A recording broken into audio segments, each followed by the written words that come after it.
All Washington's done this year is win. And for them to win against Texas is going to require their best effort yet. This is a very different team than they've ever faced. And there are some similarities to other teams, but it's still a very different team. What do they need to do to win this game and get to the national championship game? We'll dive into that and more. Washington has been so fun because they are an explosive team that can play really well on both sides of the football. At their peak, they are one of the toughest teams to beat in college football. We've seen a roller coaster kind of results. We've seen them blow teams out.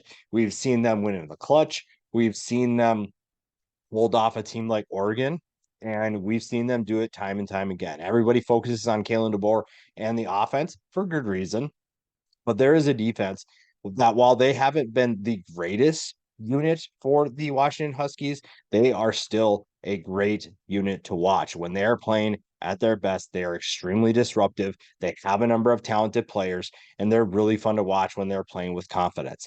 The offense obviously is going to be under the spotlight the most, but this is a Washington team that I think has a lot of good things going for them. Now, when you look at how do they win this game?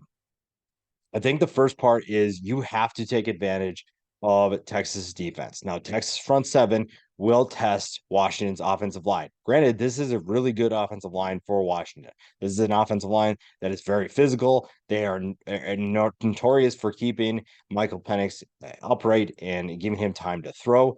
They are a physical group, and I think it's going to be a fun battle to watch in the trenches. The area which Texas could be vulnerable is that secondary. And when you have a trio of wide receivers like the Washington Huskies do, that is going to be a good matchup to watch. If they give Michael Penix time to throw, it's going to be good things. When you look at what they did in the Pac-12 championship, when Michael Penix had time to throw, it was some of the easiest throws that we've seen from a certain player. And he has been time and time again the guy that steps up. He has been the player that, through some injuries too, has played through toughness, has gotten his team in the right spot, and now he has a month to get fully healthy and be at full strength.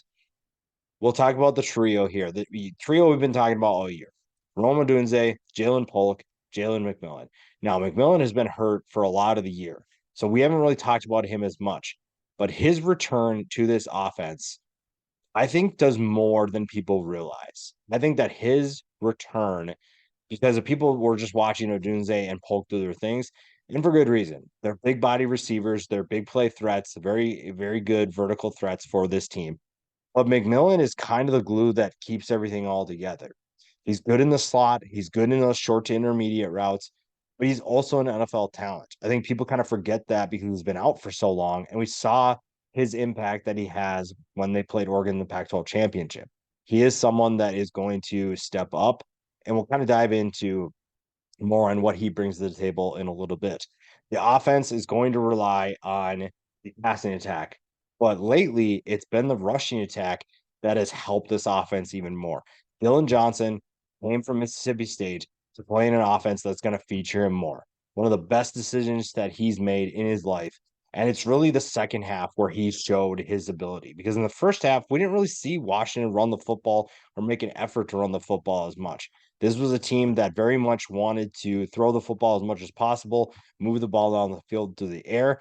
But lately, it's been Dylan Johnson that stepped up. This has been a team that's found balance over the last few weeks, and that's really what they need. Yes, it's going to be tough to run the football against Texas, but you still need to try. You still need to attempt to have a running game. And Dylan Johnson has been a physical runner. He's been very tough to tackle. And like I said before, this offensive line, very physical. So I like that Washington can still run the football. I like that they can still find balance.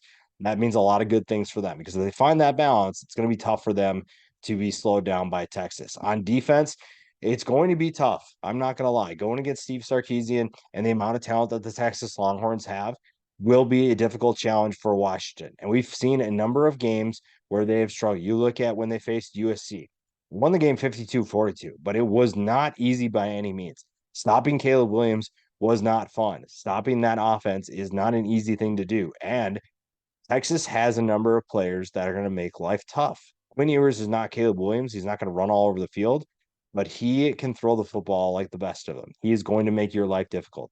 Covering Xavier Worthy, Adonai Mitchell, Jatavian Sanders, there are a number of pass catchers that Texas provides, and that gives you a lot of challenges. So guys like Jabbar Muhammad, Elijah Jackson, that secondary must step up in a big way. They have to find a way to slow down this offense because if you don't slow them down, it's going to be a long night. Maybe you can win a shootout. I think that Washington's offense is equipped to win a shootout. We've seen that before, but you would like to win a little bit more comfortably. And I think that this is going to be a back and forth game. But the nice thing with that is Washington's played a number of one score games. In fact, when you look at the last four games, all of them have been one score games. They have found ways to win, they have found ways to continue to be undefeated. And if they're in a game like that in the college football playoff, I don't have any concerns that they would be able to figure it out. Now, we talked about the offense, it's kind of the feature of this team, because when you look at Washington, you first look at Kalen DeBoer and you look at what this team is capable of. You look at what this program is capable of, and it starts with the offense. It starts with a guy in Michael Penix Jr. that is a gunslinger. He is going to throw the ball over the field. He can make any throw. He has a strong arm, and now he's going to be healthy. Throwing to guys like Rome Odunze and Jalen McMillan will be the key. Odunze is a top 10 potential top 10 pick, a first round pick for sure. At 6'3", 215 pounds, he brings good size, underrated quickness for his size. I think that's something that's going to get talked about a lot more in the next coming months, and that's something that could help them a lot. Again, this Texas secondary isn't the strength of their team. So if they can find a way to utilize that and utilize his skill set, I think that they're in great hands. Jalen McMillan, like I said, is a big reason why they're so successful or why they'll have success in the future. He has been so good in the slot. He has been the X factor for this team because everybody kind of puts their resources towards Odunze and Polk. So McMillan is able to operate in one-on-one matchups or go against, a linebacker or a nickelback. You are going to see him in a lot of really fun matchups because they're going to Texas probably won't give him a ton of attention because they know those big body receivers will be vertical threats. Jalen McMillan has the ability to carve up a defense. Again, this offense, as long as they're finding balance, should be good. So if Washington is going to win this game, it's going to be creating turnovers on defense. You have to get ball back to your offense. You have to give them more opportunities to score.